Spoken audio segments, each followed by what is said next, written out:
Welcome to the second term of the End Housing Alienation Now Across Canada Architecture Superstudio launch event. I'm Adrian Blackwell, and I'm a member of the group Architects Against Housing Alienation. I'm also a faculty member at the University of Waterloo. And in today's meeting, we're going to do a few things. We're going to start with land acknowledgement and a little introduction to Architects Against Housing Alienation. And then we're going to move to a short introduction to the Superstudio. And then we're going to see presentations by 8 or 9 different faculty members from 8 or 9 different schools and not schools, but studios within 6 or 7 different schools. So, and once we finish that, we're going to have some breakout rooms, and we're going to discuss a little bit what housing alienation is in Canada today and what can be done about it. So with that, I'm going to pass it to Professor David Fortin. All right. Good morning, everybody. And I'm wondering, Adrian, do we want to go full screen or do we want to? Yeah, we want to go full screen. Yeah.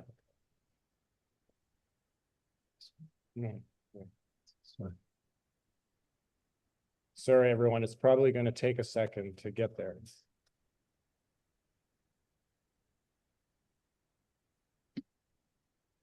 For a few seconds. There we go. Okay, great. So hi to everybody online. I can't see you guys, but there we go. Okay, I think we're okay. Be great to get rid of that. Yeah, that's what I was wondering. I think we have to exit out of the full screen to do that. Sorry, guys, we're just gonna, our Zoom bar is in the middle of our screen.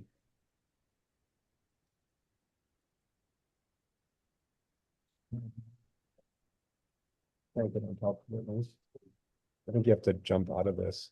That's can't get on top. I think so. I think because once you're in this. Well, maybe it's not. Yeah, let's just see. Okay, we're just gonna do. Okay, hi to everybody online. Students, this is a map you may have seen before or a variation of it. In terms of a territorial acknowledgement for this studio, we like to start under this context. This is a map of Canada that was done with Patrick Stewart's team on the land back team at the Venice Biennale. And what you're looking at basically, where for a lot of people still, I think, are a little confused about land relations in Canada. But if you look at the upper map, obviously we are upside down, where the green is what's known as Crown land, which means that the government of Canada technically still has rights to those lands, including treaties on them. Well, you'll see the treaty areas are the orange in that, and then private property is the purple.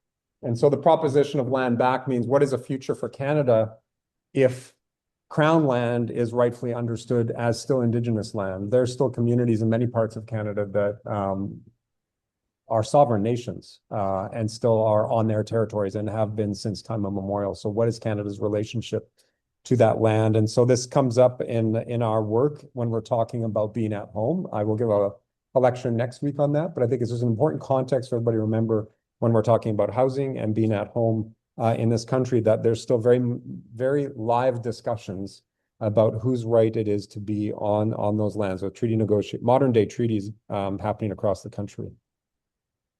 We are today, for everybody online, calling in from Haldeman Tract Treaty Territory, home of the Anishinaabe, the Neutral, and the Haudenosaunee, 6 nations of the Grand River. And as noted, this was fundamental as we get into the AHA information session for many of you.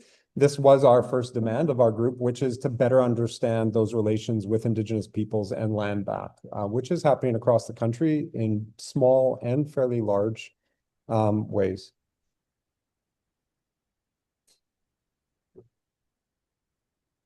Within the context of AHA's beginnings, as I said to the students earlier in the week and to those of you online, our team was formed around obviously something that we saw that was a national discussion. Architects are implicated into the conversation about housing.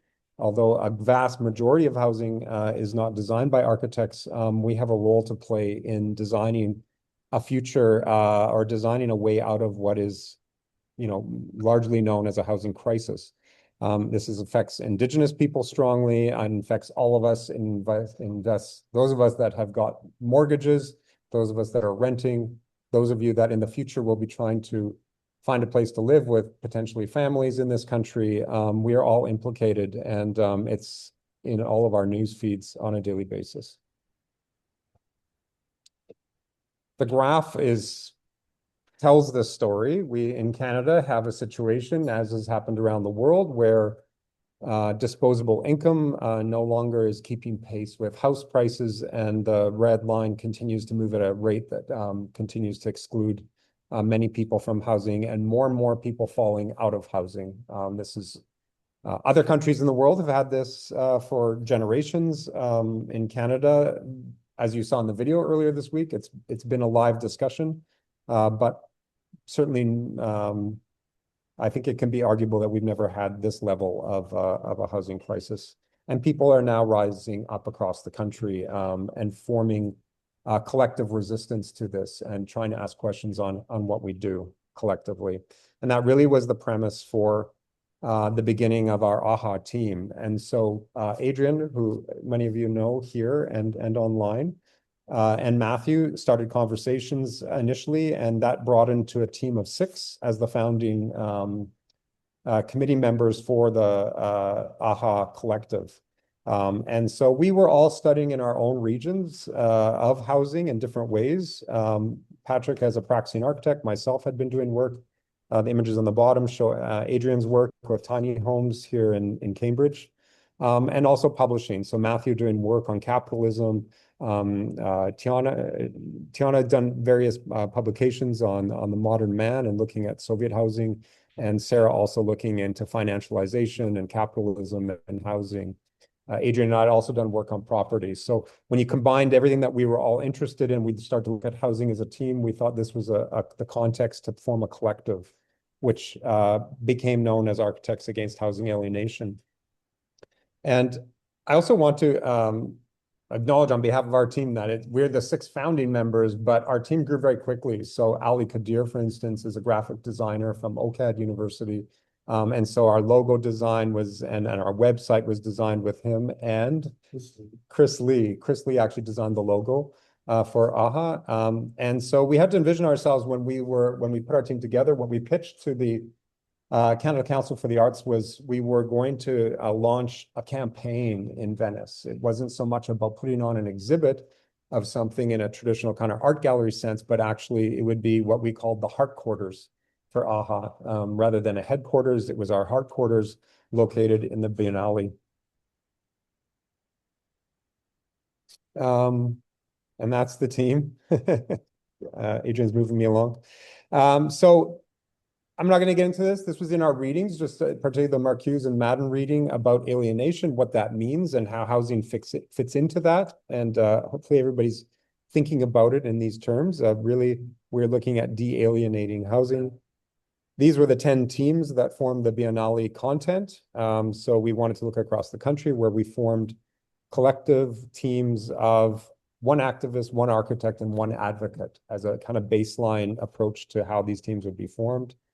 And then one of the first tasks was for those teams to form a demand and sort of a short, concise way, be very clear on a demand that could have lasting impact within your community or your region or in your city. And then you were to design a project that would basically reflect or position that demand within the context. And I won't go through this, obviously, but you can see the 10 demands are down the middle.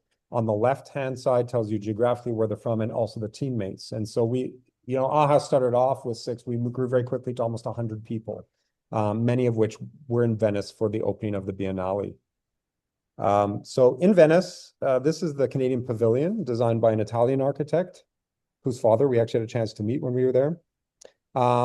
It's built in the 1960s. I can't remember the exact date of that. And the first big move that the collective decided to do was to think about sending a kind of a very clear message on the status of housing in Canada. So the image is of a tent city in Vancouver. And we thought of it as like hoarding that kind of wraps the building, and in a way the idea of Canada very much under construction and facing housing disparity. This is the grand opening, a territorial acknowledgement by um, Alex Wilson, where you had the Ambassador of Canada and various people coming to hear us present. And we did get a lot of international attention from this. You can find it published in various ways in different media outlets as well. And now I'm going to, well, I guess this is with the interior, and I'm going to hand it off to Matthew now to talk more about the activities. But just in terms of the design of the pavilion itself, one of the unique features, Adrian and Matthew were in Venice and noticed that we had that tall space. So for the first time in the pavilion, a second floor was created as a workspace for students. And so, you know, like I said, it wasn't perceived as an exhibit, but as an active working zone to work on these issues and topics that we're working on. So I'll hand it off to you, Matthew, to talk about the activity in and after Venice.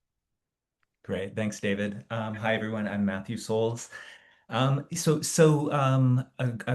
we did two study abroad courses that unfolded in the Biennale Pavilion, and a group of students from Waterloo and a group of students from UBC came and were there for the entire 6 months and worked in collaboration with those 10 teams, with those 10 demands across Canada as a kind of active, collective, collaborative engine to move the Not for Sale campaign forward. So it was a really fascinating and exciting time of research and collaboration, thinking about architectural activism, thinking about how architects could play an active role in changing things in Canada for the better. Adrian, just keep popping through these slides. I'm going to move really quickly in the interest of time. Okay, here. So um, as David said, we always envisioned the Venice Biennale as the kickoff to an ongoing campaign, to the life of Architects Against Housing Alienation that would continue far into the future after the Biennale. So today's Superstudio is part of that ongoing effort. But after the Biennale, we've done lots of things, including organizing housing financialization walking tours in Vancouver. Here's an image of a group of us on one of the aqua buses in Falls Creek, looking at the different forms of financialization in a city like Vancouver. Next slide. We have also continued to have an exhibition component of our campaign, of our work. So after the Biennale, AHA has participated in a number of exhibitions. This is an image from the Milan Design Week. In 2024, we were invited to participate in an exhibition called the Convivial Laboratory. We hung a set of banners that were in Venice. We brought them to Milan and created a dialogue space where we curated and invited local Milanese activists. Milan has a very interesting housing activism culture, and brought some folks from Canada to be in dialogue in Milan with the Milanese and the Canadians to kind of exchange ideas. And it was a really fascinating and rich time. We've also had exhibitions in Canada. This is a shot from AHA's contribution to Town and Country Narratives of Property and Capital, which was organized by the Belkin Gallery at UBC. This is the iteration of the exhibition in Kamloops in the summer of 2024. Next slide. We've also been out there putting little posters, campaign posters, kind of working with a team about what kind of graphics we could use to kind of bring certain issues to the forefront, and just putting it out there on the streets and the sidewalks in a really accessible way. Next slide. And we're currently not as active as we want to be. It's so hard to keep every channel working in parallel. But for quite a while, we had a very active Instagram page where we were making original content Again, kind of trying to communicate critical issues to housing and architecture in Canada in the kind of unique format of social media. We hope to breathe some new life into that relatively soon, but we've had tons and tons of posts that are all archived there. So if you haven't checked out our page, please check it out. One last thing I will say before I hand it over to Adrian is that AHA is also working in the scholarly research channel. So we currently have a social sciences and humanities research grant from the federal government, ultimately looking at creating a database, a very visually rich database of best practices of decommodified non-alienated housing in Vancouver and Toronto. Those are the two cities that were funded to create the database right now, but we hope to expand further abroad in the future. Adrian, over to you. So why and what is a super studio? I think that the idea of the super studio came out of the work that we did in Venice. As Matthew said, there was a pedagogical component to this. There was a Waterloo studio that was in Venice all fall, and there was a UBC studio taking courses in the summer of 2023. But we also thought about how the project networked different locations across Canada. And so what we decided to do was to reach out to Canadian schools of architecture across the country and try to think about how we could network a dialogue about housing between those schools. This super studio is modeled on the Green New Deal super studio, which is something that was, I guess, centered in the United States, but involved a set of universities and nonprofits and I think over 100 different schools of landscape architecture to think about how to address climate change. So we call this Super Studio End Housing Alienation Now, and we take this idea from the work of David Madden and Peter Marcuse, who have a chapter in their book that you should have available to you to read called Residential Alienation. So alienation means not feeling at home. Many people feel overcrowding, displacement, dispossession, homelessness, harassment, disrepair. So somehow we need, as architects, to be thinking about what is the role of architecture in relation to this deep housing alienation, and what can we do about it?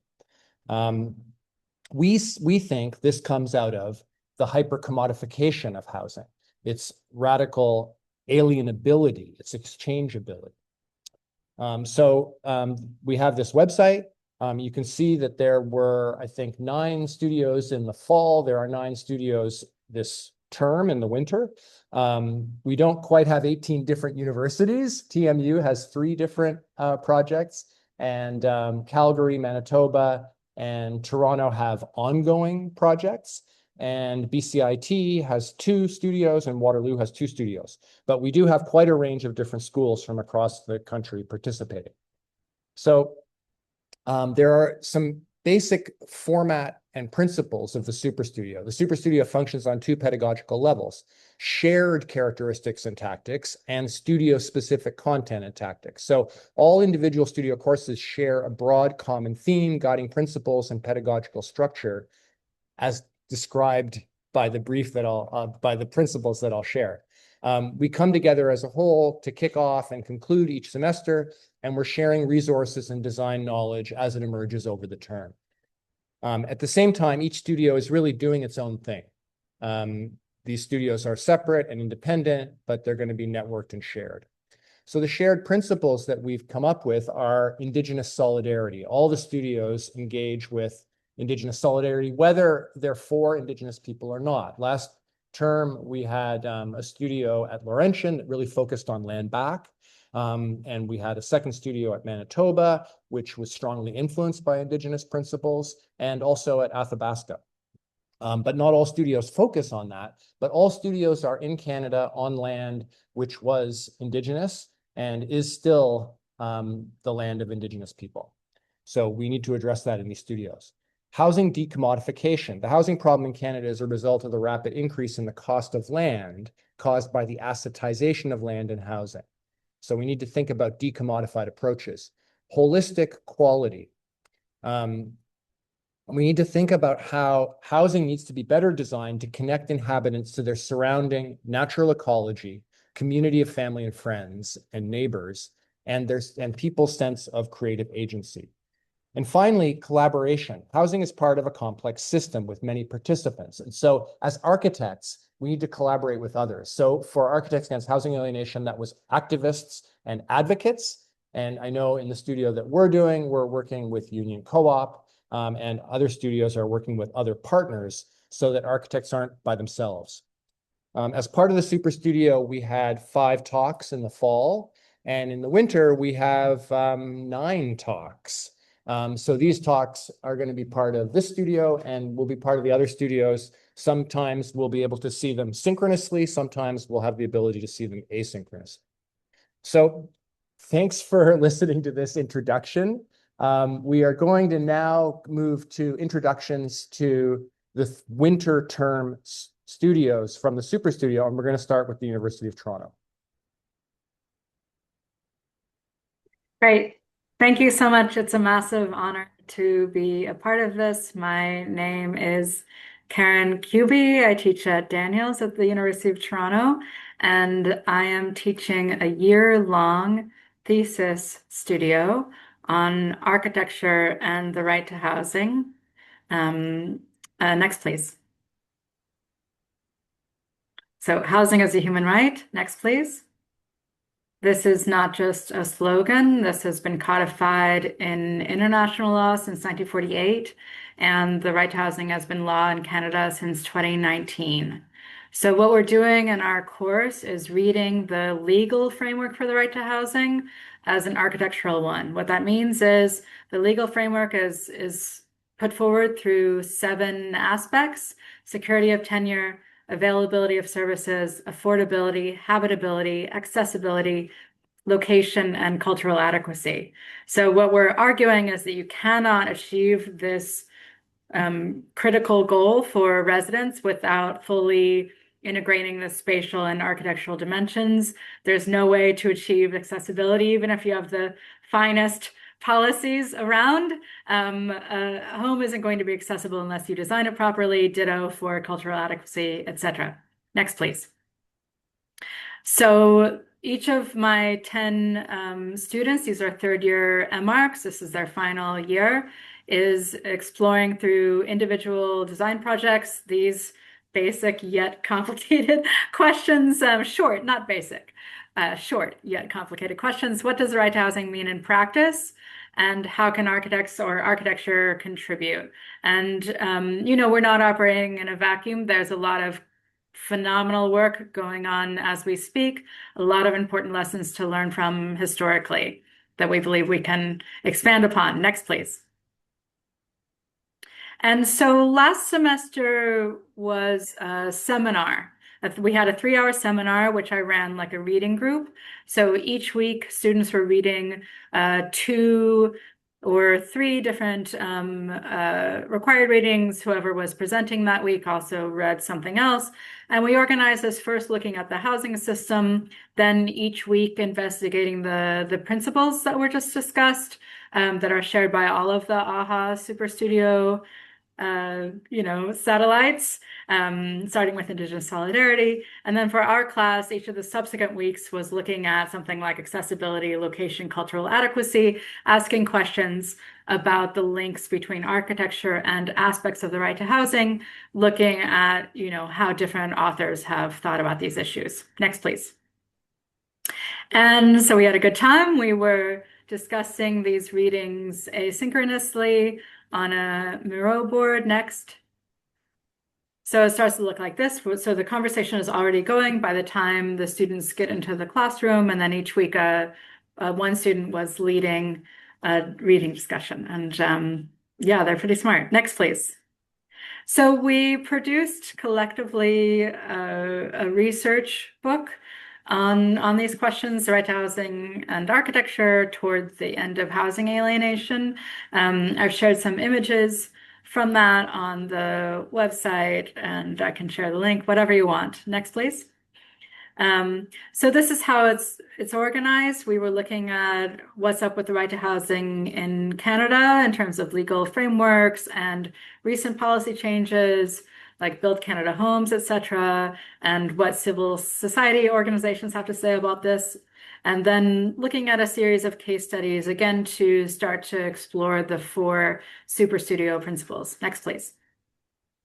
So now we're really getting into it. This term, like I said, each of the students is designing their own project based on these questions, a lot of different directions. And so these are their projects, and please stay tuned for some great work. Next, please. So again, thanks so much. I'm Karen Kuby. Our studio is Wednesdays, 9 to 6 Eastern, and in Toronto, we're having a good time. Thanks so much. Thanks so much, Karen. So next we have, I think, Jody Patterson, maybe, and Michelle from BCIT.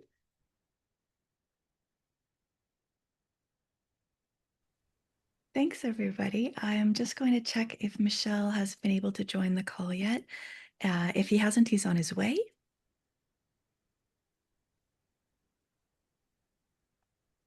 I don't see him, so I'll give you a very quick, we just put 2 slides together because we just started the studio yesterday, to introduce you to the BCIT Graduating Project Studio. So Graduating Project is our comprehensive studio. It's mandatory for all 4th-year undergraduates in our Bachelor of Architectural Science. The Graduating Project does develop over 3 courses. Oops, I've lost our slide. Oh, no. Okay, what do I do? It's in there somewhere. Is it There we back? go. It's back. Thank you. The pre-design research course just completed in the fall. This particular studio started yesterday, so the work shown is from last year's edition of the same project. The course builds on work from a previous cohort developing cumulative solutions, which is a similar method to many of the other studios on this call. Perhaps something distinctive about our particular studio is that we also run a high-performance building design lab in parallel to the studio with some of the same instructors. So we develop our comprehensive building projects to a high level of technical resolution and performance metrics for sustainable design. The particular AHA themes that we were working with previous to joining the AHA Superstudio are surplus properties for housing.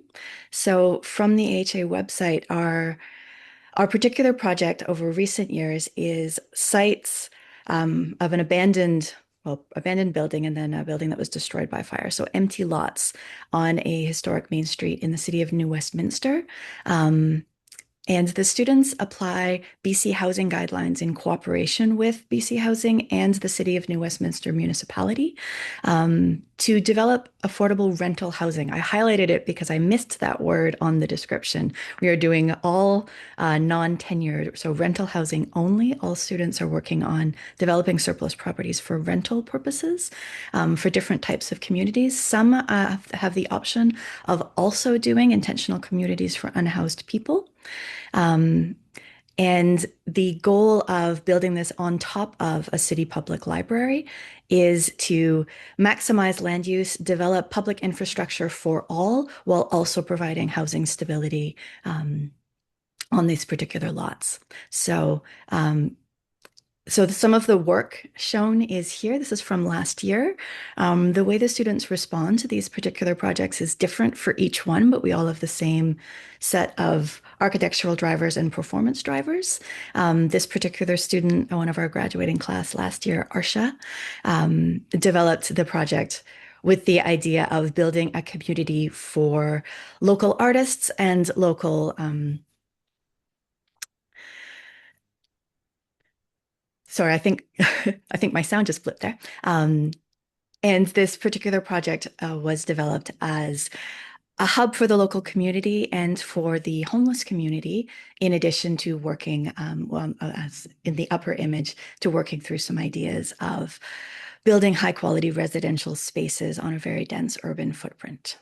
I will draw a line under it there, since we only prepared the 2 slides very briefly, and we look forward to telling you much more about it once we have worked through the current studio. Thanks so much, Jody. So now we're moving to the next BCIT studio.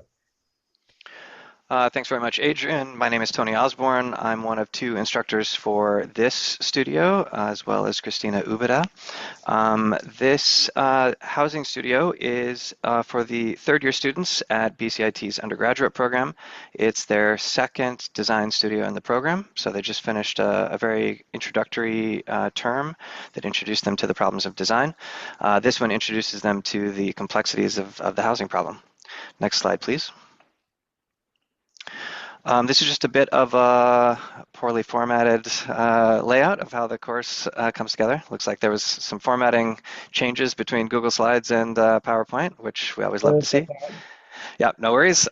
So project one, the project the students are working on right now, is measuring the space they currently inhabit in order to get them familiar with the kind of scale of domestic space. This will serve both as a kind of graphic exercise as well as a measuring tool that they will use to wrap their heads around the scale of their future design proposals. Project two, which they'll begin next week, is a case study of significant housing precedents. This will be a kind of deep dive into mostly social housing projects from across the globe, mostly within the last century or so. And that will conclude in 3 weeks. And then they'll begin work on the final project of the term. So the first foray into that will be a site and user analysis, which will familiarize the students both with the local zoning context, but also with the particular user group that we are planning to house in the site, and which I will elaborate on in the forthcoming slide here. And then site and concept analysis just before the reading break, followed by the detailed development of that housing proposal between the reading break and the end of the term. Next slide, please. So this is the site for the project. It's on the east side of Vancouver, roughly at the intersection of Victoria Drive and Broadway. It's an extremely interesting site, not only because of the existing conditions, but also because of policy changes that have been introduced by the province in the last year or so. The existing site is occupied by a church and the parking lot that serves the church, and between the two is an existing house owned by the church and rented to folks as a market rental property. But immediately across the lane is a building that is the Immigration Services Society of BC. So this is a facility that contains a small component of housing, but offices and other support services for recent immigrants to Canada, including refugees, which is an extremely interesting program. And then not too far from this site is a major SkyTrain station, which also connects to Broadway, which has a rapid bus on it, so major transit infrastructure. And sorry, can you just go back one slide? And immediately adjacent to this as well, you can see it running diagonally is a cut. It's called the Grandview Cut, which is a rail corridor and kind of an interesting piece of infrastructure as well. Now you can go to the next slide, thanks. So this is just a snapshot of that policy change that has been implemented by the province and that all municipalities in BC are wrapping their heads around. But around this transit station, the province has mandated that the city require greater densities than have been proposed according to the current zoning. So our site, which you can kind of see highlighted in yellow, is within a ring that allows quite dense structures. And on top of that, a proposal that's been about 10 years in the making is to demolish the Safeway grocery store that's on the site of the transit station and replace it with another Safeway store and several tall towers. So much, it really is a community in the process of becoming a true transit-oriented development. Next slide, please. The reason this site was the focus of this studio, though, is because an architect that's part of the local community here belongs to the congregation of the church on the property, and they are actually contemplating developing the property in the future. So the students' work will really be grounded in a high degree of realism, and the work that they do will inform the way that the church decides to develop the property. They have the goal of developing housing that is directly serving recent immigrants to Canada, which ties in well to the Immigrant Services Society of BC building directly across the lane. Our approach to the studio, so that it's not too complicated for students wrapping their heads around the second design studio of their educational careers, is to break the property into 3 parcels, which will each be developed by an individual student. But the 3 weeks before the reading break will be spent creating kind of a mini master plan that organizes both built form and open space, as well as communal areas on these 3 combined parcels, so that the students have some sort of framework in which to design their individual projects from the reading break to the end of the term. Next slide, please. So in terms of uses, obviously the existing church would like to retain some use on the property as well as have some housing. We are also going to have the students engage with an organization called Kinbrace, which specifically works with Immigration Services Society of BC to find housing for refugees to Canada. That will be a component of the program. And then Citygate Vancouver is an organization that has been working for a few years now, specifically to develop education and resources around converting church properties to housing. One of the existing properties, great transition, is this project. It's called Cohere. It's on Victoria and First Avenue, which the students will be touring. It's a very interesting cooperative project with a variety of housing typologies for different folks across the community and some minor shared facilities. So something like a co-housing project, but with the real intention of creating a full community for residents. So this will be the students' essentially client for the project, but will basically accommodate that desire of the Superstudio to have the students engaging with real folks and real discussion to ground the housing in a degree of realism. And that is our, and so finally then the students will be engaging with a couple of other architecture firms in town that have developed these 2 projects, for instance, which are also housing projects built or designed to be built on sites occupied by churches. So the idea is to really create a body of knowledge about this specific typology, because it seems to be becoming quite common in Vancouver and across Canada, and for the students to kind of familiarize themselves with the dynamics of this particular project type. I think that'll do it. Thank you very much. Thanks so much, Tony. So we're going to Mauricio. We are moving west to east, with the exception of Karen, we made an exception for her. Okay, thank you. Can you guys hear me? Yeah. All right, so I'll try to keep these short. I'm aware of time, but I just wanted to quickly mention that I'm super excited and happy to be here, and proud that somehow, without us necessarily being 100%, initially coordinated from the beginning, at least I wasn't part of a team. I feel like we were all having the same ideas across the country. And these comes, I suppose, in an era where, I have it here open where, Patrick Schumacher from Sahadi Architects says that, the architecture is being killed by woke takeover.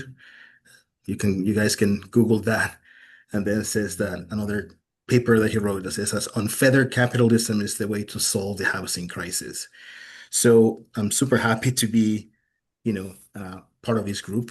And I recognize that it's not always the same in other places around the world. So our studio is called the Porous Dwelling, and is in fact, and I apologize, these are not the most recent slides.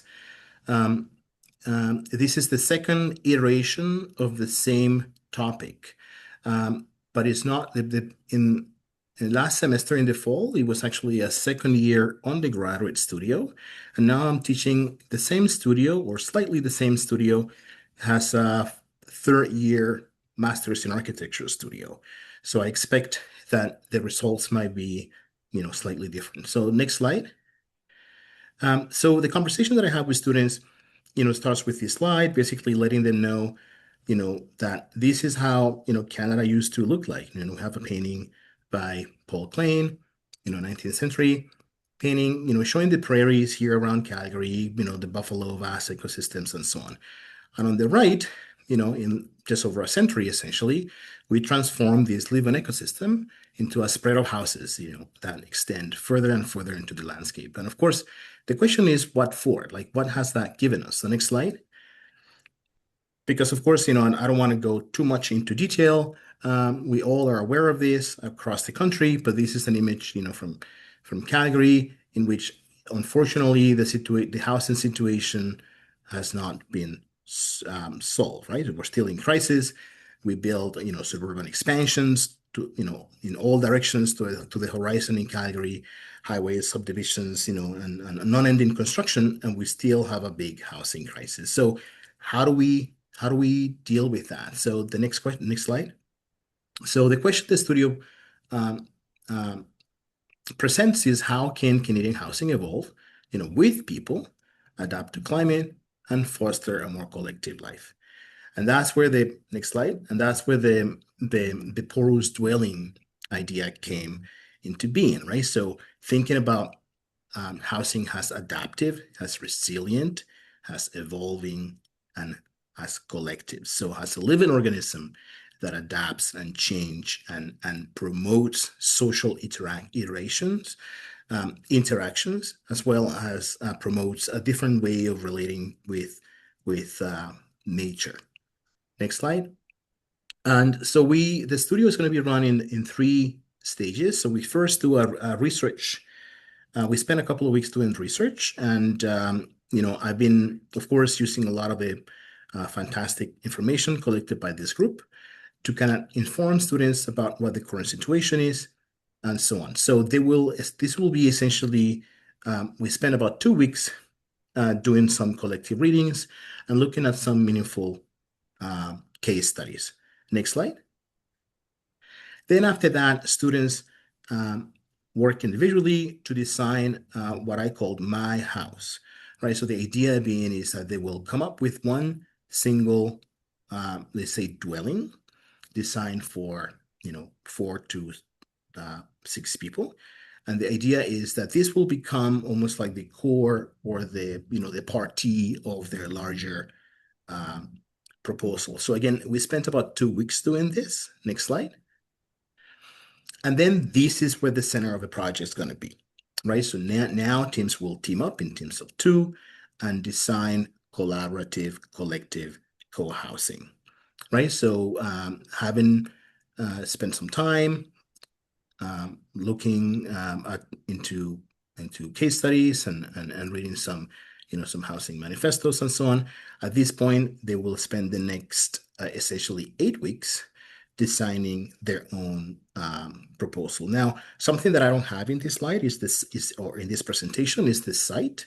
The site will be located in Canmore, Alberta, which is essentially the first town that you hit when you leave Calgary, going east, towards BC, and you go into the mountains, and the first mountain town is called Canmore, and it's a place where essentially a lot of a lot of rich people from all around Canada and internationally have really nice homes, and still the town itself is being pressed, or they have to face a housing crisis, right? So they don't have enough affordable housing for their own inhabitants to live there, and at the same time, about 25% of all homes, mansions really, are empty because they're only visited a couple of weeks every year. So it's going to be there. And so the last slide, which is this one, it says, okay, so we demand housing that evolves with people, adapt to a changing climate, and foster collaborative life. Now, something else that is worth mentioning before I move on to the next person is that we are actually going to be collaborating with UBC in this studio. So in the finals, this particular studio has the advantage of providing an opportunity to have a supporting seminar in the studio. So actually, Inge, who is part of our initiative from UBC, has gladly accepted to teach that seminar. So as you guys know, she's an expert in social housing and co-housing and the whole financial model. So she will be supporting the studio from Vancouver. And that's it. Thank you, Maurizio. Thank you, Adrian. I think next it's Veronica. Great. Thanks, Adrian. And thanks everyone so far for the really exciting presentations. We're super excited to be part of the Superstudio this term again. My name is Veronica Madonna. I'm an associate professor at the Center for Architecture at Athabasca University. And our school is in our Superstudio is continuing our journey from last term, looking at community-centric housing for rural and regional communities, focusing on regenerative principles. And from our work last term and this term, we're developing a housing continuum that addresses a variety of housing scales for communities in rural and regional Canada. So this term, we are bringing together actually two studio levels, an early level studio looking at simple habitat and a mid-level studio looking at collective habitat. Both of the studios are undergraduate degree in architecture. And at our university, it's very common for us to bring multiple studios together so they learn from each other and learn from different perspectives. Next, please. So as a department as a whole, and actually as a university as a whole, a lot of our research is focused on rural and regional aspects, whether it's economics or architecture or health. And one of the things that we've really kind of come to terms with is that housing in rural and regional communities in Canada exist at this intersection of geography, economic, culture, and vast differences. And shifting economic economies and diverse cultural traditions really shape the lived communities of and the lived realities of these communities. And so the quality of housing and the built environment is experienced very differently depending on where people live in Canada. Next, please. With 2/3 of the Canadian population living within 100 miles of the southern border, we are recognizing yet that over 96% of Canada's landmass is rural. So despite the resiliency, many rural and regional communities face persistent challenges in gaps of affordability, limited availability of housing stock, aspects of aging and housing, underinvestment in infrastructure, and growing climate risks. And so we've are starting to establish these principles of our research, understanding that Canada's rural and regional communities are experiencing a structural crisis, and it requires a coordinated action against jurisdictions and governance, and hence why we're focusing on rural communities. Next, please. Throughout the years, we've undergone a number of engagements in various communities across Canada, and we've heard a couple of things. First, communities like Sundre have emphasized the need for affordable housing to support and encourage young families to live and remain in their town. Next, please. In Samson Cree Nation, community members noted that there has been no new housing built in the last 20 years due to lack of funding. Next, please. And our discussions with Fort Macleod describe the difficulty in attracting developers and housing, just different organizations to build housing. And many of that is tied to skills training in their communities. Next, please. So from our perspective and as a studio perspective, we're posing this design statement on how can equity-centered, culturally rooted, and low-carbon housing strategies be reimagined for rural and regional communities through design interventions ranging from intermediate relief to long-term community living. Next, please. 1 minute remaining, Veronica. Okay, I got it. So this term, the studio is, so last term, the studio focused on two different studio levels. Our early studio looked at relief housing for the elderly and other emergency relief type. Our second studio looked at collective habitat from things like community living to transitional living. And next, please. Our studio this term will look at the housing in between these two scales. And it's being inspired by the work of Dr. Barry Johns, which he gave a lecture on last term, looking at both aspects of multi-generational living and looking at backfill housing, thinking about gentle density and how to unlock economic potential in communities. Next, please. So our studio is continuing to examine the town of Athabasca.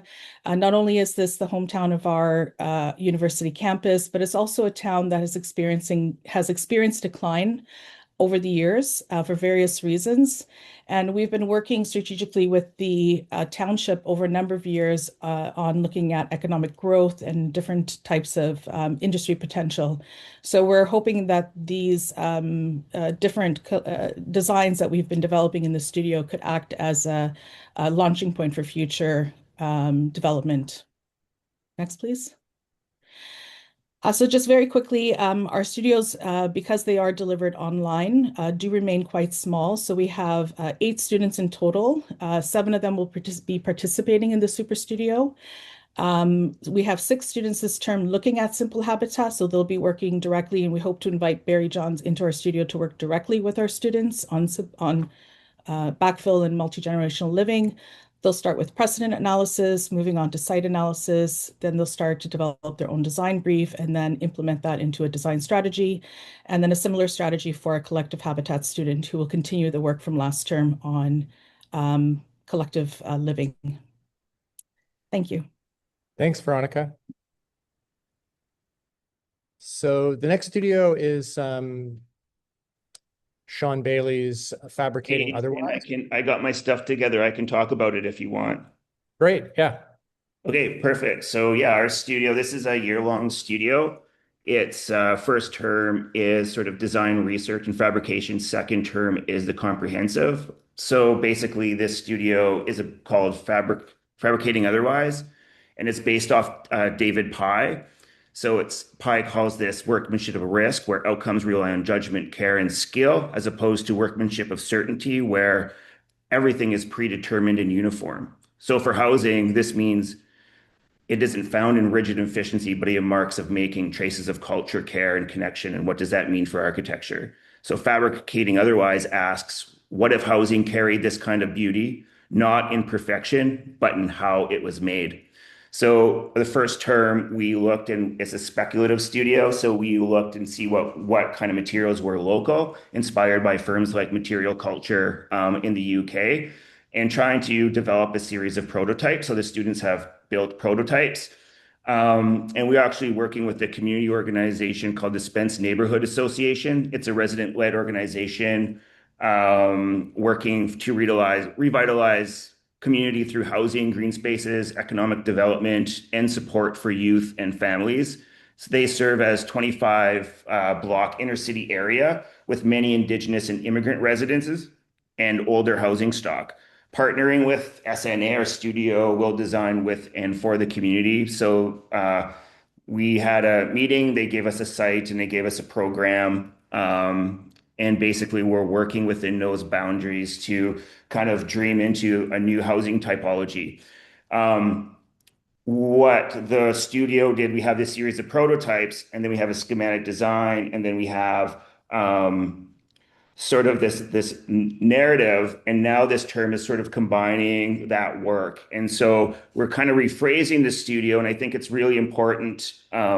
I'm going to read a story that the studio is about, but this new version. And so it's by Richard Wagamies. And so he goes, I once asked a friend how he thought he would go about changing the world and how we can, with the myriad of issues treating us as species. How could I, as someone just beginning to feel empowered as a First Nations man, find a way to improve the lot of my people?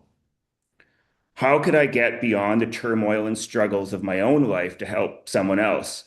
This was heavy stuff, and I was prepared myself for a long, challenging discussion. But when my friend said, floored me.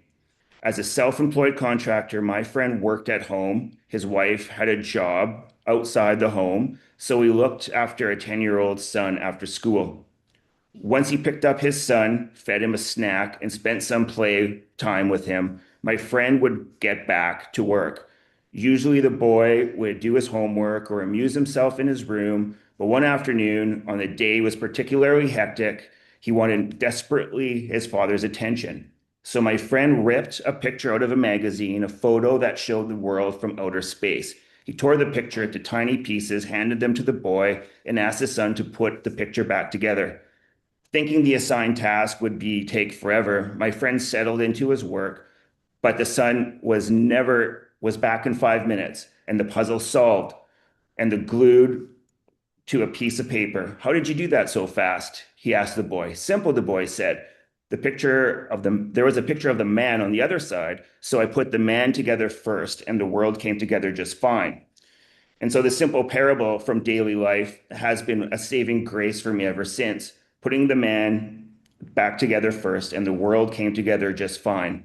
The enormity of the world's problems can feel overwhelming, resolution can be impossible, but when we join together wholeheartedly, when the energy we put into this calm, positive, and centered, great change is possible.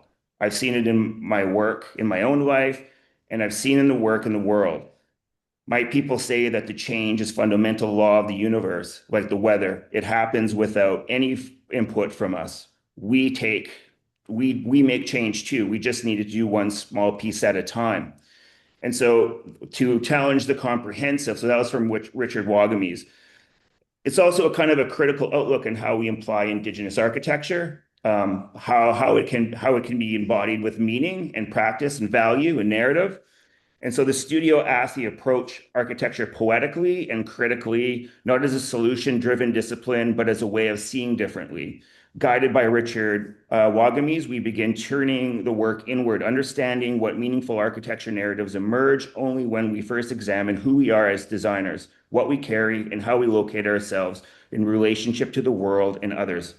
To continue designing in the same way is to reinforce the very conditions that we claim to resist. So by putting ourselves back together first, our values, our ethics, our ways of seeing the work begins to gather meaning, and the world of the project can come together one small piece at a time. And so basically what we're doing is sort of kind of bridging the gap between a schematic design proposal, some initiative material inventions, and then kind of putting them back together under the philosophy of Richard Wagamese's little story, trying to look at and see what we've really done. And that's our studio. And sorry if I was hesitating, I have this creature here with me who's been licking my hands the whole time. So that's our faculty dog, Millie, now. Thanks so much, Sean. Yeah. Whoa. Oh, and we went to Hook Park.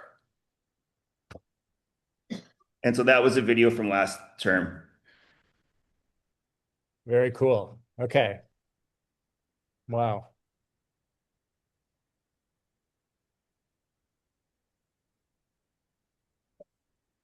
Beautiful. I think in the effort time, we're going to move forward, but this is great to see. So I'll start. David, feel free to jump in. David and I are coordinating the studio with Sam Eby and Marie-Paul McDonald and Reza Neek, a cooperative housing trust in Waterloo region. And we're collaborating with a group called Union Cooperative, which is interested in creating permanently affordable housing in Waterloo region. Sorry, I'm just starting a timer here. Okay. So they buy up existing properties, but they also build new ones. They have on the left they've bought this existing 2-building site in Kitchener, and have, I think, about 30 units in that.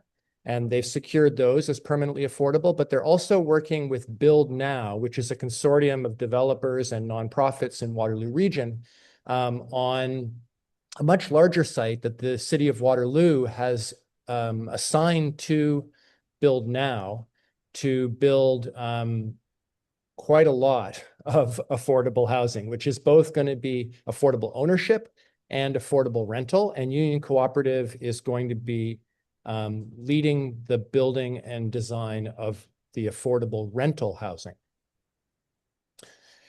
So they have existing properties and new ones, and they've come up with a pretty interesting strategy for designing and building new housing in Waterloo region by thinking about existing properties. And what they've thought is that nonprofit entities, churches, mosques, nonprofit organizations of all kinds, often own property and have excess capacity on those lots.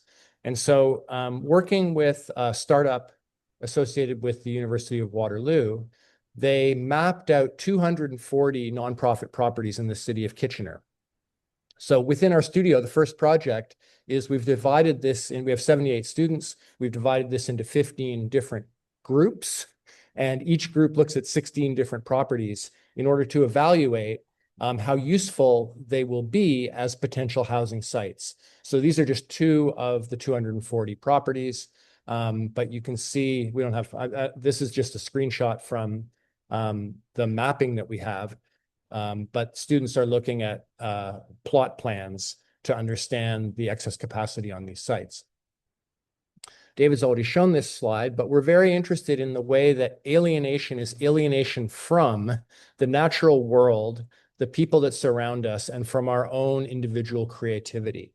And within the studio, we're going to be focusing on that. We're going to be thinking about the relationship between the ecological milieu that people inhabit, the social relations that they have, and the subjective agency they have over space, and how housing facilitates those three things. And so this diagram is actually from a research project that's part of a cross-Canada social sciences and humanities partnership grant on quality in the built environment. But here there are a set of subcategories within each of these areas, and students are going to research how Waterloo region has tried to address these different subcategories and where the shortcomings lie and what might be possible, how design could address those shortcomings. We're also going to be thinking about urban and architectural infill. On the left-hand side, you can see some canonical examples of Toronto infill by A.J. Diamond and Barton Myers. On the right-hand side, you see John Habraken's diagram of a building with its supports and infill. So infill at an urban scale means to put new buildings on sites that have existing buildings on them. And from an architectural point of view, infill means to create buildings that have variable interiors, that where the support may be fixed, the vertical circulation, the structure, the mechanical systems, but the interior partitions might be movable, and therefore housing might be more flexible. So students are going to be looking at these two ideas about infill. The term is divided into three projects. The first one is a preliminary research project, which looks at these 240 sites and then thinks about how housing alienation is playing out in Waterloo region. The second project is going to test urban infill on a subset of those 240 sites. And the final project will look at detailed design of one building, but thinking about it in terms of its ecological relations, its social relations, and its subjective relations. Thanks. So we'll move to Cheryl Atkinson. Hi, thanks, Adrian. So we're kicking off our studio next Monday. I'm teaching out at TMU. Our campus is right in the middle of the city and puts us in a very good position to use the city as a kind of laboratory. So we've always tried to, this is my fourth year teaching this studio. It's an undergraduate studio for second-year students. And it's cold in the winter, so we try and keep the site locations close to the university. We'll be working in Allen Gardens this year. So the studio starts with some case studies and focuses really on getting young students to understand housing as a social construct that we don't always have to live in either tall high-rise condominiums or single-family homes. And so many of the case studies are looking at local and foreign housing case studies that accentuate courtyard spaces and social spaces. Next slide, please.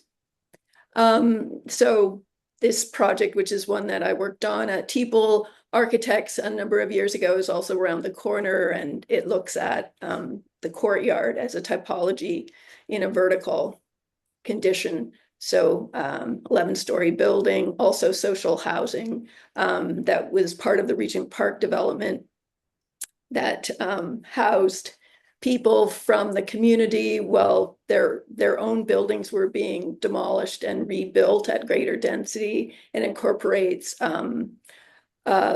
not only living space and social space, but also workspace for people. So there's a training kitchen, and it was focused on people being accommodated from the restaurant and hospitality business. Next slide, please.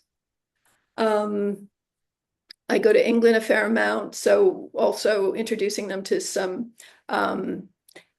case studies from a place that has a similar built form to Toronto, at least in terms of its lot sizes, and lots of innovative housing that's happening there by people like Peter Barber, again with courtyards and a mix of tenures and a mix of presentations to the street and how those accommodate social space. Next slide, please.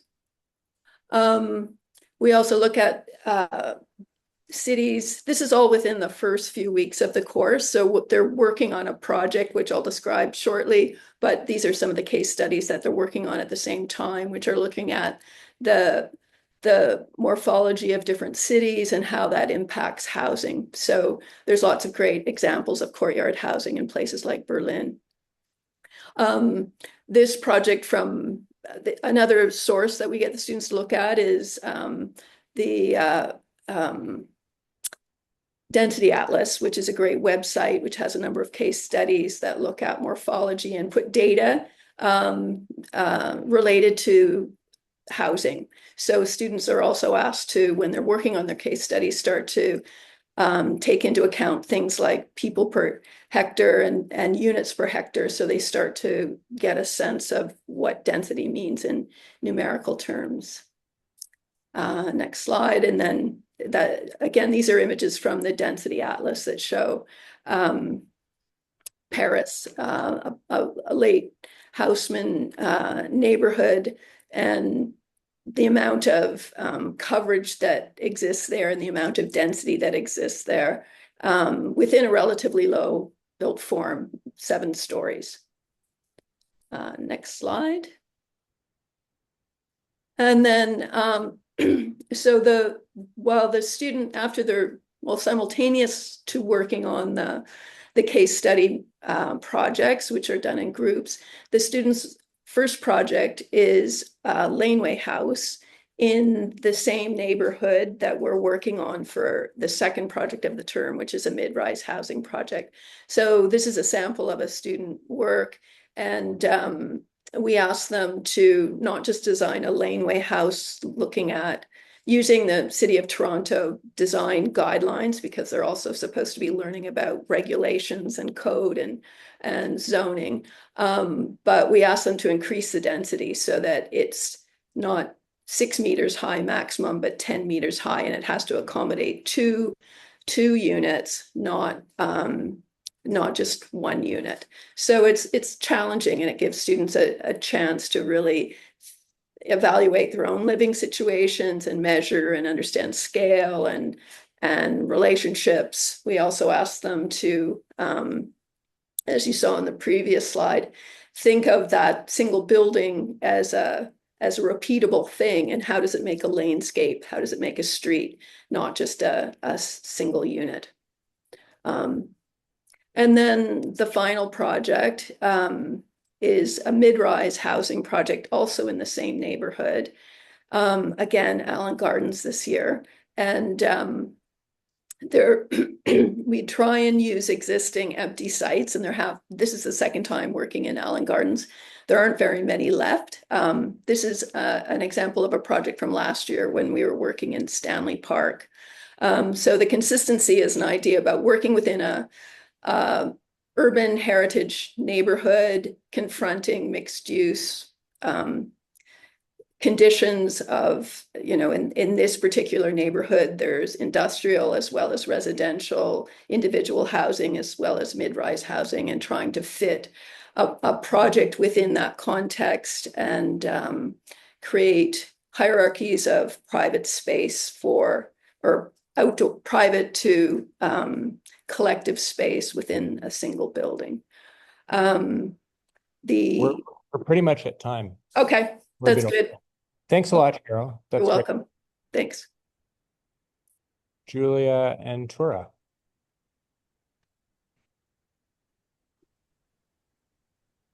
Hi, everybody. I hope is Tura here?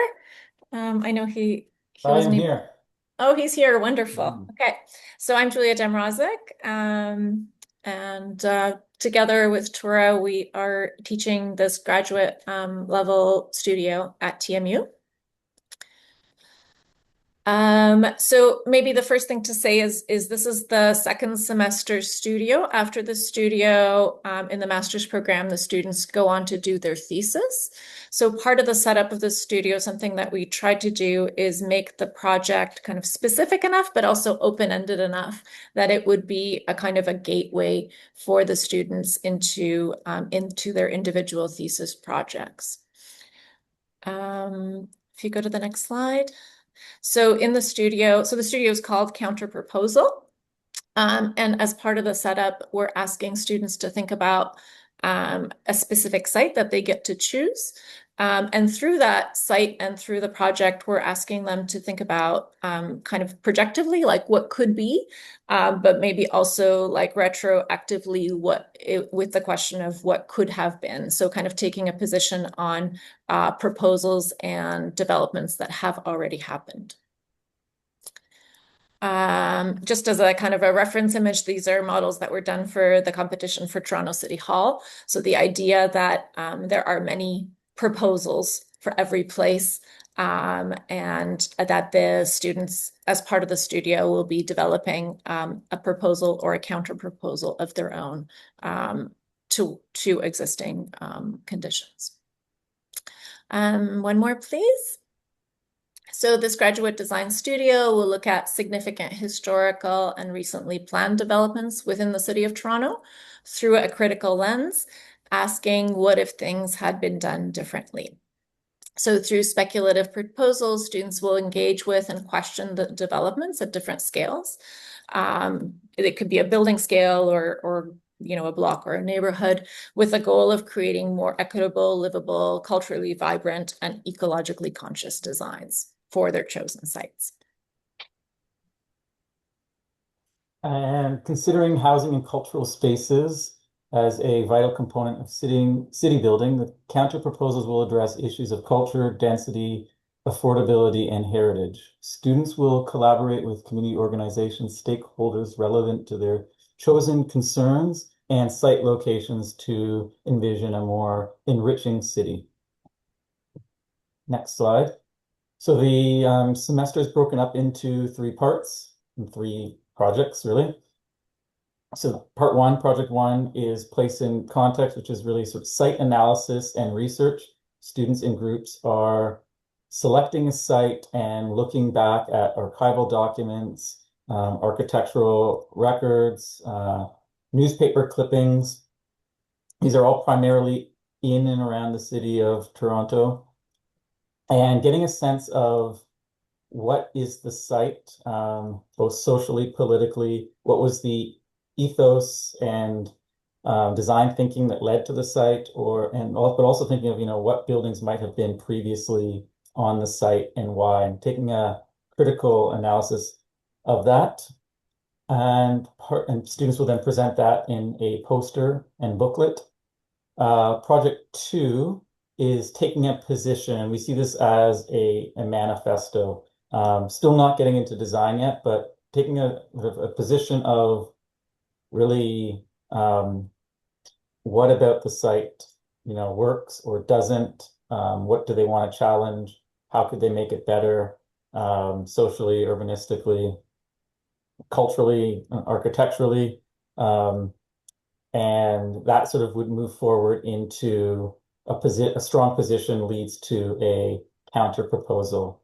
And as Julia was saying, it could be a counter proposal of what could be, but also what could have been. So thinking of almost a speculation of in a way, going back in time too. Some projects could say, go back in time and sort of say, what if, 40 years ago when this building was built, we kind of considered this perspective, or going into the future, instead of this proposal that's being proposed right now on this site, what if we sort of imagine this proposal differently, thinking maybe 5-10 years into the future is the thought.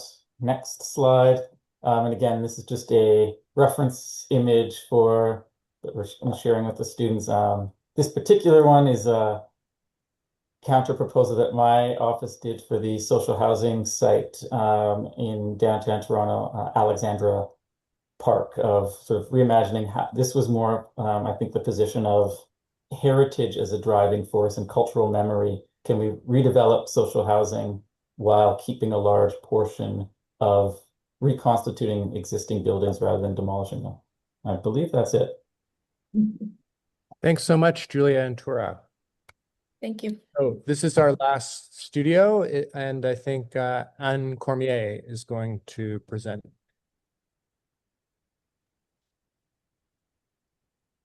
Yes, let's just see if there's problem of sound. No, that's fine. Sounds good. Sounds good. Excellent. So a bit of French, a bit of English. We're in the studio right now, as you can see. Everybody's here. So we've been, Frédéric Dubé and I have been proposing this team for several studios. Penser construire l'architecture pour habiter la ville. So how would you translate think and build architecture to inhabit the city?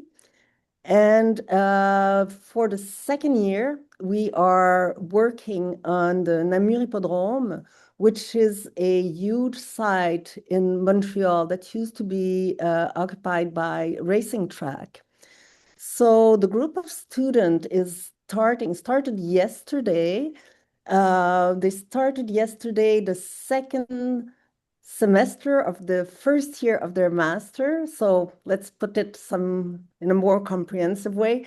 The second semester of the 3-semester master, and this semester is in preparation to their thesis in the fall. So next.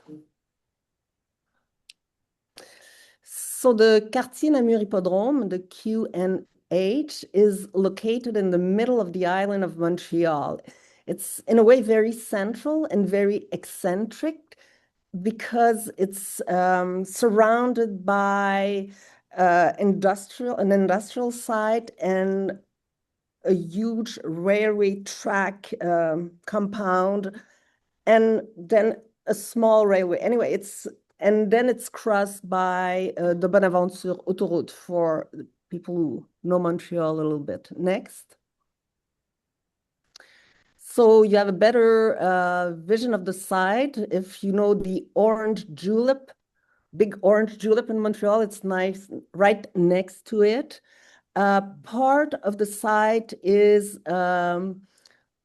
northeast of the highway or the sunken highway, and it's mainly private development, as the Hippodrome site itself is owned by the City of Montreal, and the City of Montreal intend to develop the whole site comprehensively and to end up with about 20,000 housing units. Half of them would be social housing. Next. And recently, the city has adopted a plan directeur d'aménagement et de développement du site. And a bit like TMU is doing with the counter proposal, we are looking at our own plan directeur for the site. So that's a big part of what will be done this semester. Next. The major guidelines for the QNH are quite virtuous and excellent.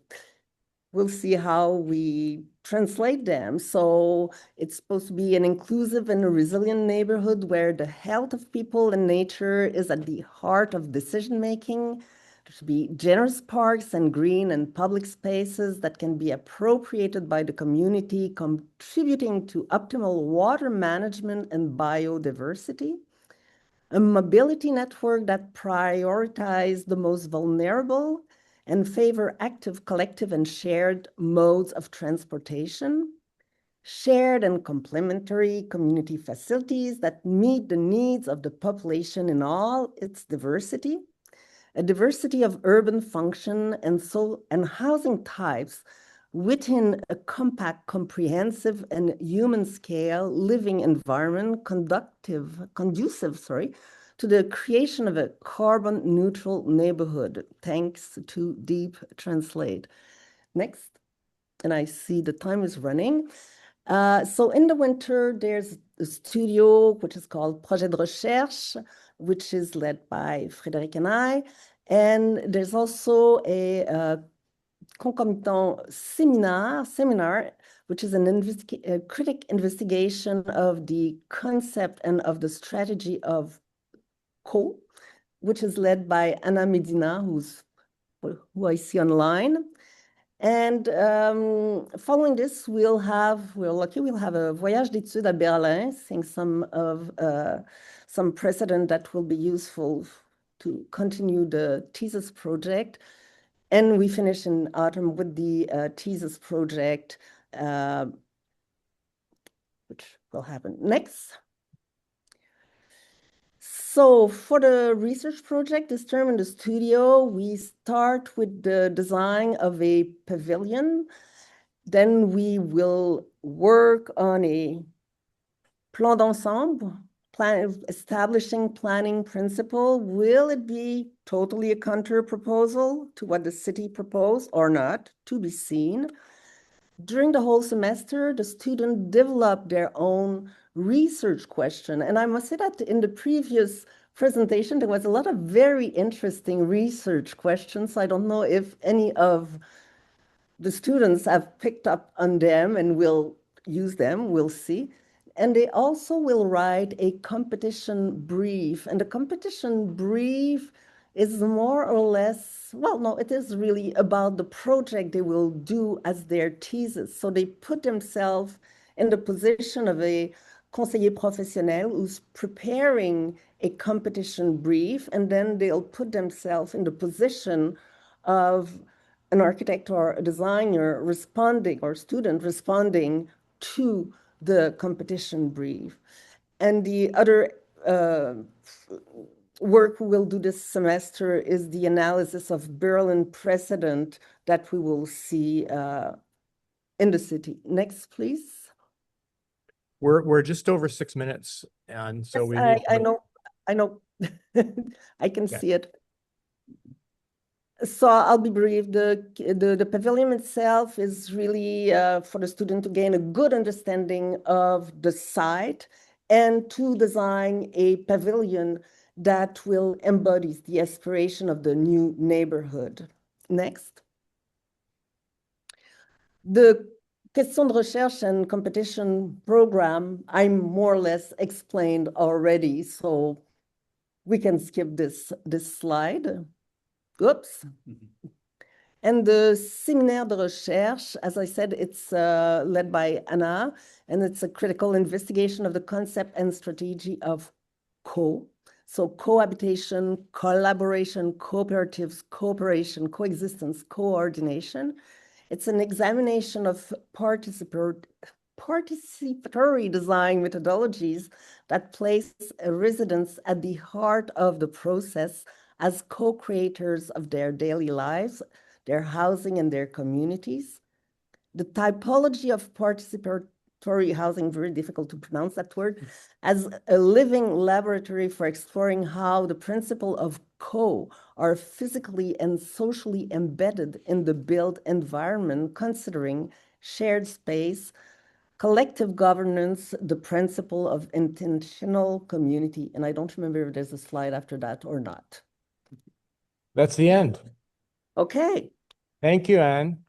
8 minutes, Adrian. Thanks, everybody. So our plan was to have a short breakout room to talk about, and I think Matthew's going to introduce this. Yes, thanks, Adrian. Wow, what a fascinating collection of studios. Great to see. So I think because of some logistics, Adrian, you're going to move to your students are going to move to a different room. Is that right? We're going to take like a 5 minute roughly break before the breakout rooms start. That's my understanding? Correct. That's correct. Okay. Yeah. So everybody, you will automatically be moved into breakout rooms. That will happen in roughly 5 minutes once Adrian's students and any other students go to their individual computers. In the breakout room, we will spend a short period of time, maybe 15 minutes roughly. You will then automatically be moved back into the main room for a closing group discussion with all of us. In the breakout rooms, we'd love for you all to have a conversation, just an open, casual dialogue about what you feel are the critical issues of housing alienation in Canada. What are ways that architecture can uniquely address it? And, AHA's campaign, Not for Sale, is organized around 10 demands. For example, we demand mutual aid housing. It would be great if each breakout room, just for pedagogical interest, intellectual interest, to kind of try to formulate your discussion into one demand. We would love that, so that when we come back as a group, we'll give just 2 minutes or so to each breakout room to share just some big ideas and like a demand. Sound good? So we'll automatically assign you in roughly 5 minutes. Adrian, make sense? That's great. Thanks, Per- Matthew. Perfect. See Okay. y'all shortly. So I hope you can all get on a computer. I should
I don't think we're the only ones here, but Kobe, I see that you're in the background on Will's connection. I think all of our studio students across Canada are now jumping onto their own Zoom accounts so that we can get a group of students. So far, most of the student names I see are from our class, so thank you. Yeah, we were all on one computer, and then we all had to scramble for. Well, as you saw, some of the professors presenting were scrambling too, myself included. I didn't know Michelle would not be with us today. Well, Happens to the best of us.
So how are Waterloo students doing? Do we have a good quorum?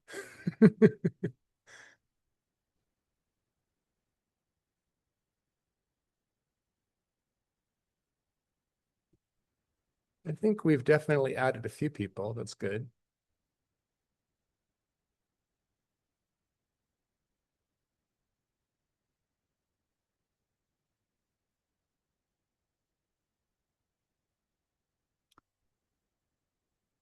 What do you think, Matthew? Can we make the rooms? Yeah, I'm gonna do it 1 second. Awesome.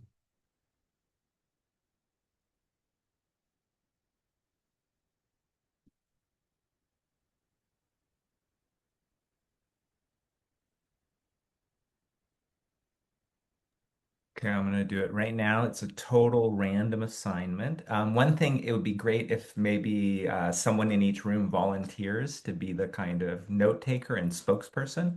But this is very casual, everyone. Thanks.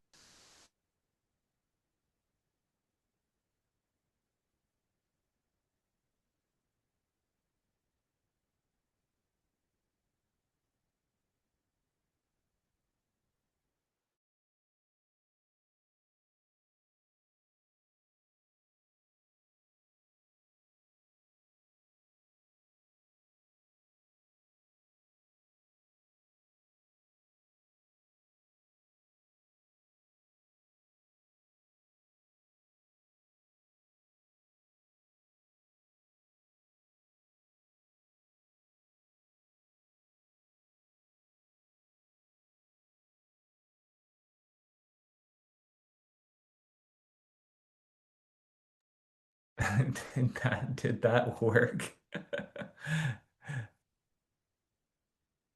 I believe I opened the rooms.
Yikes, I think our room crashed just as we were starting to get to our demands. Oh, well, this is a imperfect art, that's for sure. But it was short and sweet. Obviously, we could talk a lot longer. Well, we're gonna be talking about these things all term.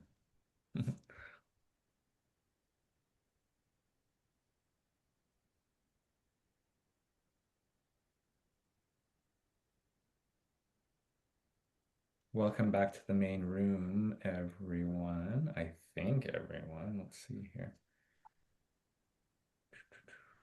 They're on their way.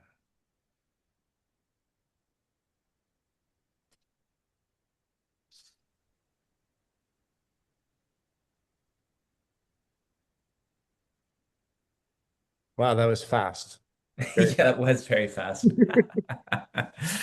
Um, so imperfect art, everyone. Thanks for your patience with this whole process. Welcome back to the main room. We have 9 minutes left in our scheduled time. So why don't we? There was five breakout rooms. Um, why don't we just go through? They on my side they were just labeled 1, 2, 3, 4, 5. I don't know if you all saw which number you were in, but um, would room one like to just very quickly share Hey, something with us? Share a demand idea? Tim or Tyler, do you want to do a quick I report? I can kind of give it a shot. We were kind of talking about like kind of like the constraints of like architecture as a practice, I guess, kind of and like addressing these problems. So like architects, yes, they do have like the ability to like select their clients and work and like kind of innovate in that space, but it really depends on, I guess, what kind of clients you have, I guess, with your current contract. And then yeah, I guess just more broadly kind of like obviously like architecture like as a design solution is probably most important, but yeah, just highlighting like in the day-to-day practice how that might actually apply. Fantastic. Thank you, Tyler. And so you're in room one. You're the room one representative. Good job. Room two. I'm afraid I'll have to speak since we were just talking about how the reading applied and had just gotten into the discussion. We didn't actually formulate a demand, so what I'll propose is that I will launch a demand that I could imagine we would have gotten to, and then anyone who's in the room with me can speak to it. So we demand recognition of the extent to which alienation was active in the zoning processes and neighborhoods that already exist in Vancouver. The example we were given was British properties and racial exclusion laws. So we demand increased awareness of the extent to which alienation is the foundation of our zoning practices. Beautiful. That's fantastic. Thanks, Jody. What do you think? I think she did sounds like a good job. But does the room agree? Do we have any objections? Motion carried. Fantastic. Room number three. Jump up here. Yes, as everyone, our discussion was very, very short, but more than a discussion was like to bring up questions on the changes that's been in housing. One of the students from UBC actually said that as in the projects they are doing the rising density, there will be a conflict maybe with the rest of the area and how to balance the rising density tower, etc., with open, shared, collective public space. So that would be a take that they might see during the process of the studio. And other students were also from Waterloo. They're studying the city regulations. They just started with that. So there was also a take on see how often, maybe in the last decades, has the land use changed, and if it has changed. No, the moments, historical moments, how it has changed, if it was, I don't know, agricultural to residential, et cetera, et cetera. So it's more like opening questions for them to continue following the development of the studios. Fascinating. Excellent. Lots of content there. That was really rich. Thank you. Room number 4. I think that was me. Julia, Oh. yeah, and Julia was with me, and Cheryl was with me, and we had a lot of Waterloo students in the room. We used the whiteboard and kind of formulated some ideas and brainstormed that way, which worked all right. We talked about student housing, and we talked about aging in place, and we talked about non-standard household types, and how design doesn't really accommodate this, or larger units for families. So the thing we came up with as a draft, we demand housing for flexibility and adaptation for a multiplicity of users. And then Cheryl was saying something right as we got kicked out of the room, so I'm sure we could revise it and make it even stronger, but that's where we landed. Fantastic. Excellent. Room 4. Going very, very precise. You work quick, room 4. Okay, thanks so much. Room 5, which is Anne in Montreal's room.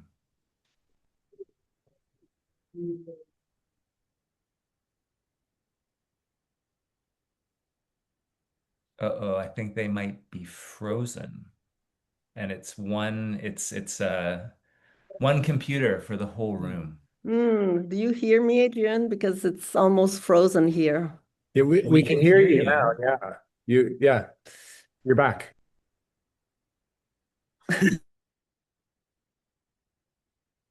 The image is frozen, but we could hear you for a moment there, Anne.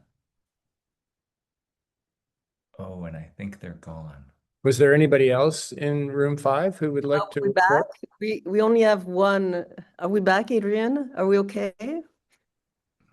Yeah. Okay, Yes, you're back. fine. Well, we had a very good beginning of a great discussion. It was a bit short, so we ended up with a very short demand. In French, habiter la ville avec dignité pour tous, inhabit the city with dignity for everyone. Fantastic. That's a really great demand to end on. Thanks, room 5. So this is near the end of our session this morning. Adrian, so next steps, do you want to talk about those? I think all the faculty know about the lecture series. We haven't made a poster yet. So next step is to make a poster that we can advertise the lecture series more clearly. Lectures will all be recorded and will be posted in time on our website, but we will be available before that through direct link. So pretty much as soon as the lecture is over, you should be able to screen it in your studio. Because we're just recording them here on Teams. But we will be putting out sending out a lecture series. The other thing I think to think about is, are there collaborations just to reach out organically to other faculty who are teaching right now, and maybe even we're teaching in the fall, to try to get them involved in your studio, whether that's remotely or whether you're in a city where you can actually meet and connect with those faculty. Last term, as I mentioned in my last email to the faculty involved, Karen Kubi and I had a bit of exchange in the fall studios. So that'd be great. And then the only other planned connection will be at the very end of term.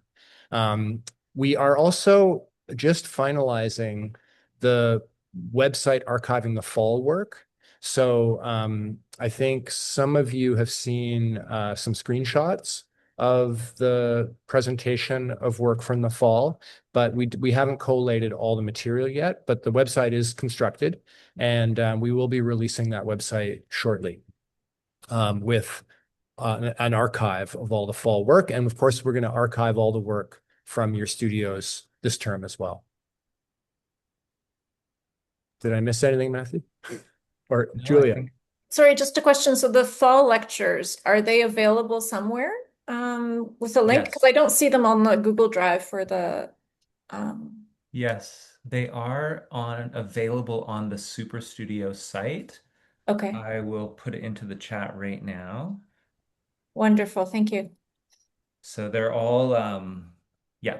So I just posted in the chat, everybody, the link that describes the site that describes the overall Superstudio, and the lectures are all on the far right. And for the students who haven't checked this website out, and also faculty, there's additional reading resources that you might find helpful for your work that we've listed. The website's divided into these different columns. The far right is kind of more resources. If you scroll down to the bottom, you can see all those readings.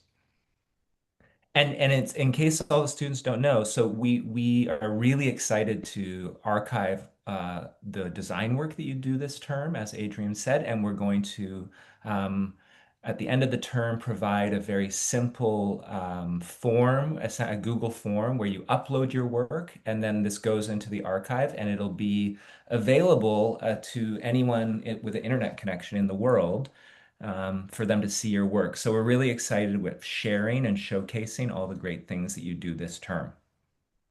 I'll just quickly share that if I can. Yeah, I think this is it here. So this is the Superstudio site, and it can be sorted by the studios. This is Home Otherwise is Inga's studio at UBC. You scroll over. When you click on a project, it takes a little while, but you get the key image, and then you can there's a carousel that you can move through. So this is okay. No, it's not. There was a carousel. Looks like Ali's already. He's revised Yeah, it. we were So switching it though. we haven't launched the site because we're still tweaking it, but the basic format is here. So it's really cool. When you upload your work at the end of the term, you're asked to kind of select keyword tags, and all of the projects you can sort based on these, courtyard housing. You see all the courtyard housing, see all of the community land trust related projects. So there's ways to filter and sort, which we're quite excited about.